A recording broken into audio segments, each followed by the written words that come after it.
Hey there, everybody. Welcome to the Aryeh Leifert Show. My name is Aryeh Leifert, and I think most of you are probably familiar with my first guest Wow. to ever appear on the Aryeh Leifert Show. This is Dennis Prager, a well-known lecturer, author, co-founder of PragerU, and someone who I can call a mentor and a colleague and a friend.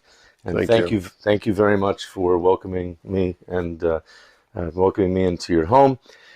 So I just want to ask you a couple of questions. We're now almost at the 40-day mark after the invasion of Israel by Hamas back on October 7th.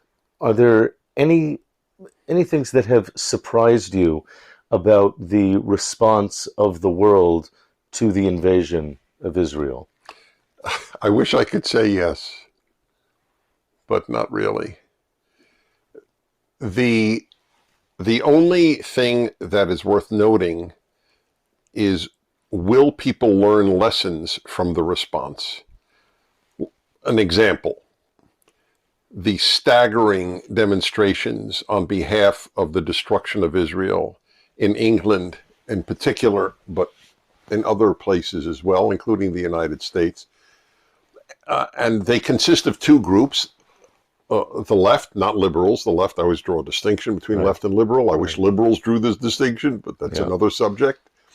And people from the Middle East, generally speaking, if you include Iran in the Middle East, but from Muslim countries, Arab countries in particular, overwhelmingly. The children of immigrants or the first generation. Often the children of the immigrants are more radical even than their parents. But if people need to draw conclusions, whether they're surprising or not is a secondary matter. I opposed the Angela Merkel Western response to the tragedy, and it was a tragedy, that befell Arabs under control of Assad in Syria and others and ISIS. But I said it is not a good idea to bring them into the West because they're bringing their values with them. That's just the way it works. If people move anywhere, they bring their values with them. They may not have their clothing, they may not have their home or their possessions or their money, but they have their values. That's what people bring. Their values include hatred of Jews and, of course, hatred of Israel and a desire to extinguish it. So they brought that to the West in the millions. They are having a lot of children. The children are at least as radically anti-Jewish and anti-Israel as the parents. This is a generalization. There are always exceptions, but that's what generalization means. That's the definition, in general, not all. And so one should not be surprised that you have these demonstrations. England is a very frightening case. It's very frightening what's been happening, just openly from the river to the sea. Yes, that's right.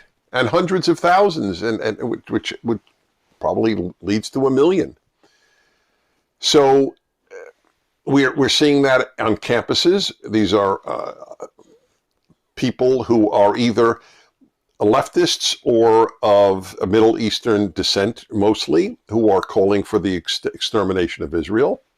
That's what it is. And if one wishes to deny that, it's a philosophical question that I posed often aloud on my radio show in America. And that is, what is worse, when people lie to others or lie to themselves?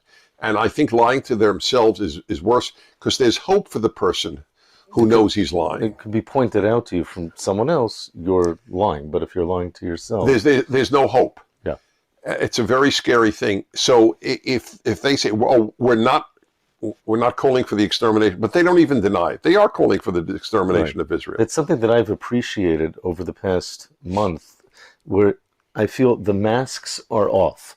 Okay, you hate the Jewish people, good. Let's put all our cards out onto the table. You don't have to fake it anymore. You hate the Jewish people. Right, but then you have not the leftists, but the liberals are divided. There are the liberals who say what happened on October 7th is just evil, and there's no question about it. But we have to fight Islamophobia as much as we have to fight anti-Semitism. This is President Joe Biden's position.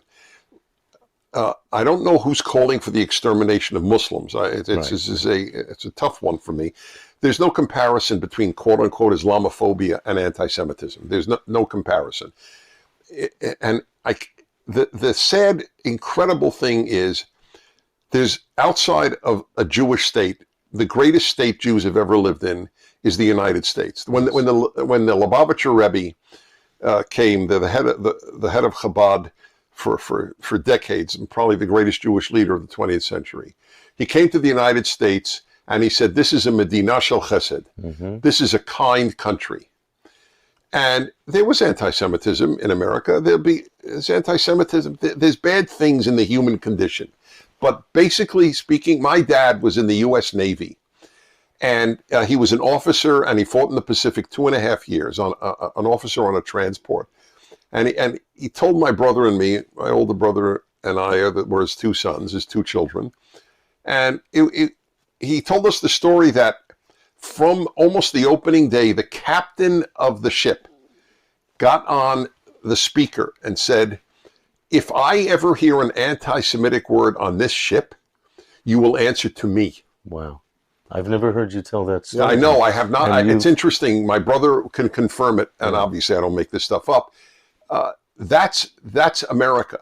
Look, there were quotas on Jews at Harvard, and you couldn't get into Jewish lawyers couldn't be in many, major firms. And I understand that, or buy property or join country. There were always anti-Semites. Of course. One Jew was lynched in American history. Right. Nevertheless, this was the greatest country for a Jew to live in the history of the Jewish people. Maybe Darius's Persia would be a competition, but we don't know as much as we do about America.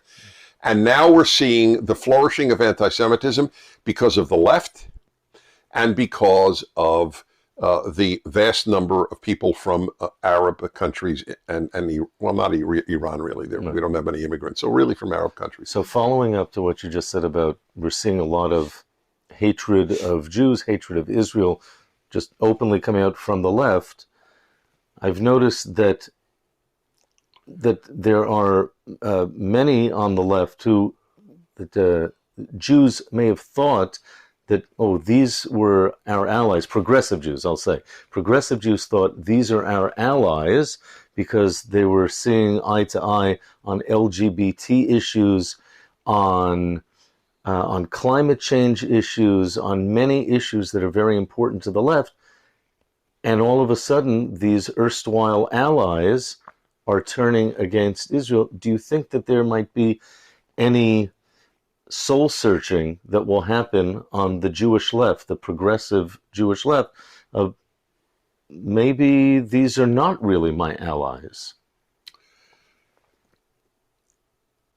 I was about to give you a one-word answer, no, but then you added what you meant by soul searching. Yeah. I thought you meant soul searching vis-a-vis all their left-wing positions.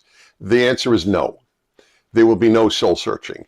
So there will be some degree of, it turns out you hate Jews, not just America. So it was okay for progressive Jews that the left hated America. That was fine.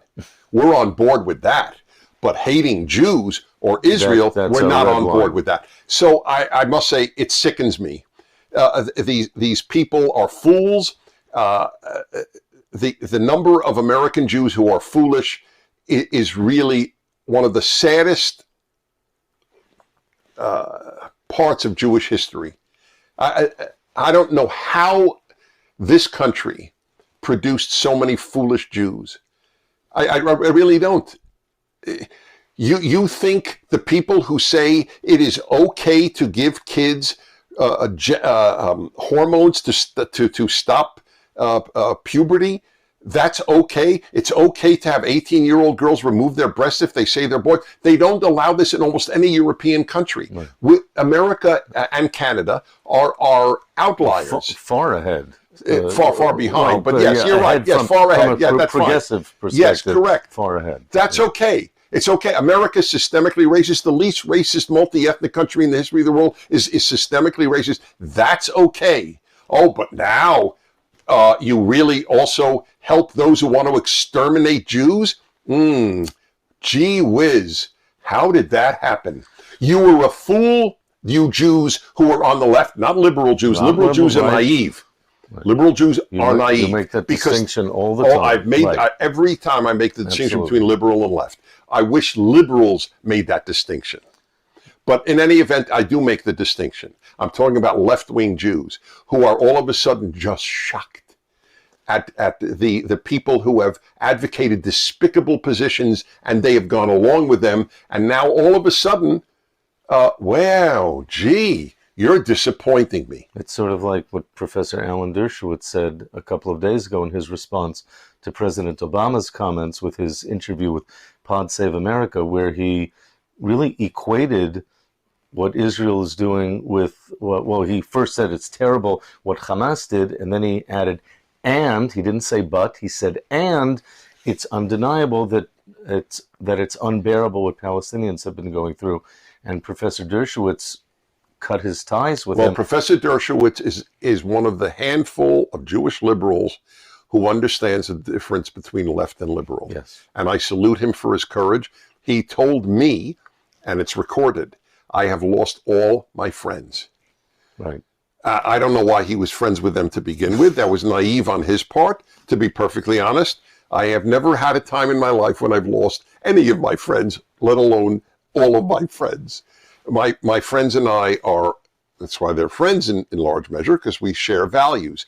He thought he shared values with these people. Okay, it turns out he didn't. I salute him for his courage.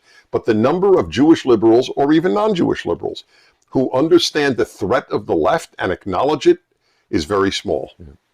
Well, I know one friend who I am not going to lose. That's Dennis Prager. You are my friend. You are lucky to have this man. Thank you. Thank you. I've been honored to call Dennis a friend for many years now, and God willing, for many years to come, only in good health. Thanks, everyone, for watching and listening. My name is Aryeh Leifert, and you've been watching or listening to the Aryeh Leifert Show.